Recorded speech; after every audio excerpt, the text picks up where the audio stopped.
When Stacy asked me to prepare a TED Talk about Montclair State University athletics for the Alumni Association, I was pretty excited. I'm a little bit of a TED Talk nerd, primarily through NPR. I listen a lot to the podcast and really enjoy the variety of topics that they offer on the TED Talks. So I began to think, what is unique about Montclair State athletics and how could I sort of tell our story? And I think I can do that in two ways. One way is to give you a little bit of history and some statistics and accomplishments. And then the other way is to sort of try to give you an idea of the feel of the department and how our staff works and the connections that we have to the university. So the first varsity sports were played here in 1928. We had football and basketball, two men's sports that started off in 1928. And then baseball and men's tennis were added in 1929. And then it was about 33 years later that we finally added the first women's sports. Field hockey came first in 1961, followed by softball in 1966, and then women's basketball in 1969. So the Ncaa did not offer championships for women's sports until 1982. So the earlier iterations of women's sports played under the AIAW. Montclair State Teachers College became Montclair State College and then Montclair State University. So as the university grew and changed, recognition of our strong athletic program also grew. In the 30s and 40s, our original four sports began to win regularly, and we were among the strongest programs in the state. This success continued through the 50s and 60s, and at that point, our women's programs took hold, and they began to also grow and flourish. In 1978, the MSU women's basketball team made it to the Final Four, sort of the pinnacle of your accomplishments in basketball. And this team was led by Carol Blazejowski, who currently works at the university in university advancement. And the AIAW championship was played at UCLA, which brought tremendous national recognition to this small campus in Montclair, New Jersey. Just after that great run, we got a lot of national recognition because of a linebacker named Sam Mills.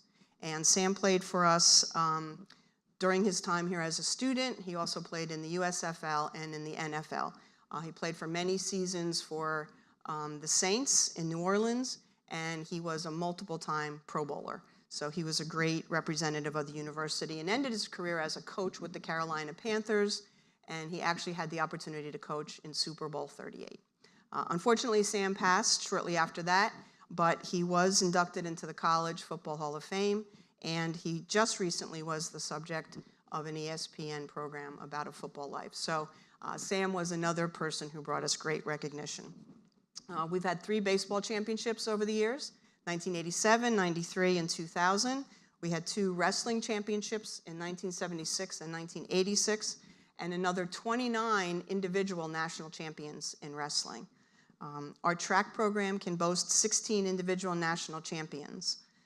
And then on the coaching front, we've had 2 of our coaches, longtime coaches, that have been inducted into their respective sports Hall of Fame.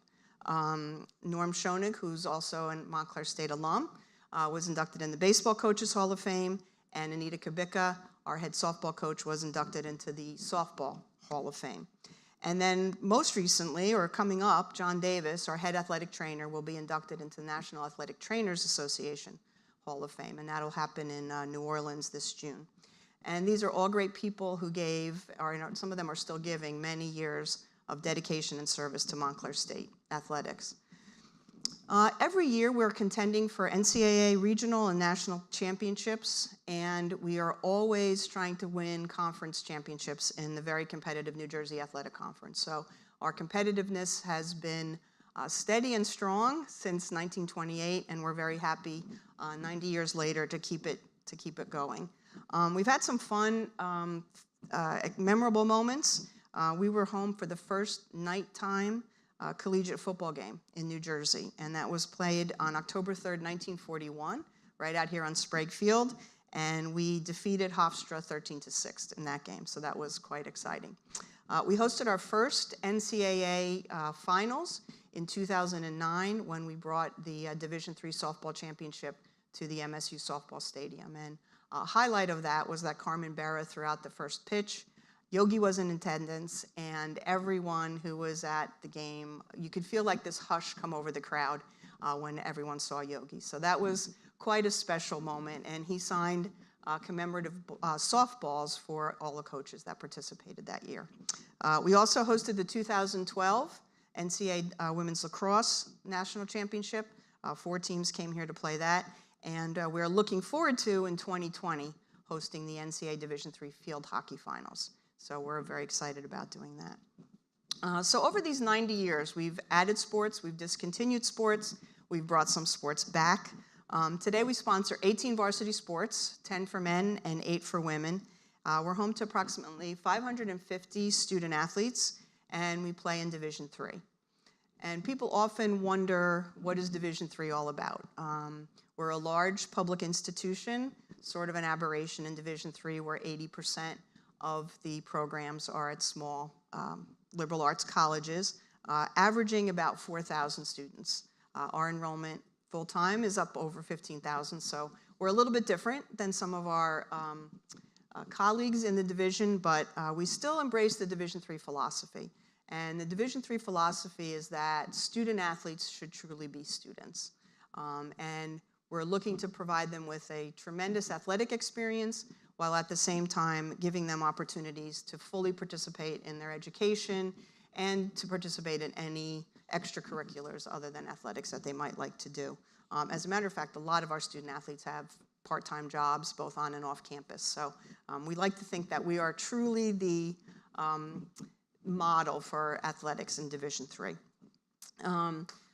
And there are no scholarships offered. So one of the misnomers that we hear a lot of times from faculty or staff here on campus is that, well, those students are under scholarship, but they're not. Most of them are paying their own way, or mom and dad are paying, or they're on financial aid. So they have to be enrolled in 12 credits to participate, and they have to earn 24 credits per academic year to stay eligible.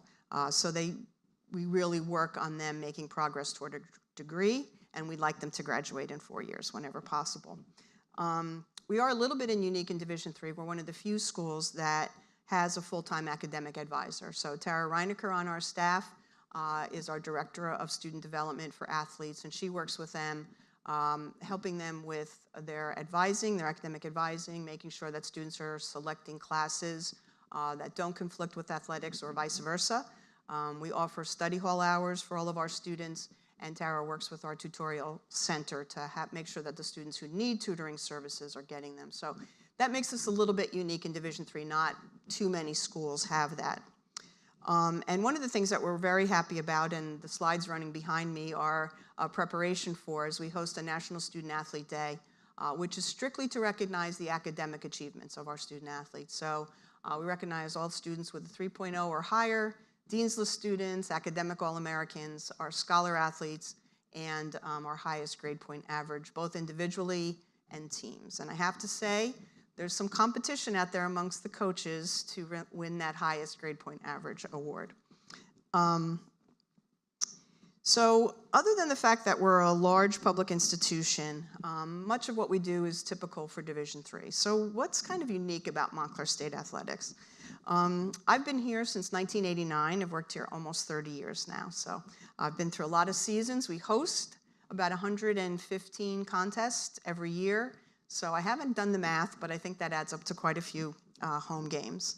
I kind of feel like this place is my second home. I'm an alumna of the university. It was Montclair State College then, and I've worked in a variety of capacities over these 30 years. And I started as the director of campus recreation when I first came back to campus. So why Montclair State? Why have I stayed here? Why is this place so special? It's all about the people, I think. And right now I have about 28 full-time staff members that work with me, and 9 of them are alums of the university. So about a third of my staff are folks that came through here, got their degrees from here, and have come back or stayed on to continue working. You know, I think there's a sense of community here that has maintained even through the growth of the institution. While our enrollment has grown, our size has grown, the size of classrooms have stayed the same, faculty have remained accessible, and I think that the pride of being part of the MSU community has continued, and hopefully all of our alumni out there still feel this as they're looking back at their time here at the university. And I look at my staff as a team. You know, we have 18 varsity teams, but the folks who work for me are part of my team. And we try to create and maintain a culture that enables everyone to succeed. Sometimes resources are a challenge, but we still try to be as fair as we can to everybody, and we want everyone to thrive and succeed during their time here. One of the things we do as a group is every fall, we have a reservoir run that we participate in to raise money for a charity. We pick a different charity every year, but our student athletes and our staff all get together. They chip in a few dollars, and they all do the reservoir run. And I think it's a great way to have our students understand the concept of giving back and for them to really be a part of the effort. So I just want to talk a little bit about some of our staff who are alums. Our sports information director, Mike Scalla, started working for the department as a wide-eyed freshman back, I think it was fall of '88. And Mike came on board, and he just dove right in. And from the time he was a freshman, he traveled with all of our teams and put together tremendous work as a student assistant. And he stayed on obtaining his bachelor's degree, working on his master's degree, and we kept him on board as a part-time staffer. He had to fly away for a little while to take a full-time position, and he worked in a couple of places. But he's come back to us, and he's been back now for 19 years. And if you had him standing here, he would give you tremendous stats and history about all of our programs. His knowledge is amazing. So he's, I think, a great story for someone who was one of our alums. We have two of our athletic trainers, our alums. Cindy Dorman, who's been with us for 24 years as an athletic trainer, played both softball and basketball during her time as a student athlete. And Cindy received her certification, and early in her career, worked at Home Depot for a while, and we had a position open for an equipment manager / athletic trainer, and Cindy's skills just meshed right into that. So she did that job for a couple of years, and then she moved on just to do athletic training, which was her true love. Rob Lindenbaum is another person who's an athletic trainer for us, and Rob worked part-time after graduation, and then he came back, and now he's working full-time with us very shortly after his graduation. Stephanie Sabalaskis, she's our events and promotions manager, and she was a standout on our women's soccer team. She played on the first team to win the New Jersey Athletic Conference, and also that was the same first team ever to play in the Ncaa tournament. So Steph majored in events and promotions, and after a short period of time with the Metro Stars, came back and is now doing our events and promotions with the department. She's been here already 12 years, and I can't think of anyone who's more positive and passionate about her work for the athletic department. We've got some coaches who are head coaches who are alums, Todd Tumulty for men's soccer, Pat Naughter for women's soccer, and John Brennan, who's part-time with us, but he coaches cross-country and men's and women's indoor and outdoor track. And Todd and Pat both left and worked in high school coaching and teaching, and now they're back with us as our head coaches. Mike Palazzo is a full-time assistant football coach, and he worked with us as a student assistant. He's still a young guy, but he's already had 5 seasons under his belt with us. And he left briefly for a stint at Towson, and he literally slept in the office and worked night and day for them, and he's brought back all of the knowledge that he gained while being there. And last but not least, Rob Chesney, our Associate Director of Athletics. He's pretty much spent his whole adult life here. He was a student athlete, Hall of Fame player on our men's soccer team, and he found himself in a position the year after he graduated, he was named as our head coach for the men's soccer team. So that was a daunting task, not easy to do. And 2 years later, he actually coached the men's team and the women's team at the same time. So he's done a lot of work for us. He got the wheels rolling to turn Pitzer Field from a baseball field to a soccer field. He's been involved in our dealings with the Red Bull organization, and he has been my right-hand person for a long time. He's been with the university 21 years now. So there's a lot of history, and those are just the folks that are alums, that are staff members. And so why did they come back? You know, I think they felt a sense of dedication, a sense of loyalty. As I mentioned before, hopefully all of our alums have felt some kind of connection to the institution so that as they look back, they can feel like wow, my time there was valuable. I enjoyed it, and it helped me become the person that I am. And we have students everywhere. We have students that have chosen to teach and coach, and we have students teaching and coaching at all levels, high school, collegiate level, professional ranks. One of our basketball alum, Kim Barnes, is currently the head coach of the University of Michigan women's basketball program. So some folks are out there in some pretty prestigious positions. And every fall when school begins, I start to wax poetic about another academic year and another athletic year starting. I've spent more than half my life, although the older I get, it won't be quite half anymore, but I've spent more than half my life here at the university. And I love the change of seasons. I love the rhythms of campus. I love working with students, and I think that helps you feel young. And student athletes are motivated, they are hardworking, they're loyal. I think it just keeps you young at heart working with students. But this place and the people here have been such an important and formative part of my life. And it's fun, it's enjoyable, and it's tremendously rewarding to be the athletic director here at Montclair State University. So I hope that I've been able to convey a little bit about our program, some of our accomplishments, and most importantly, to give you a little bit of a sense of some of the people that are involved in the program. Thank you.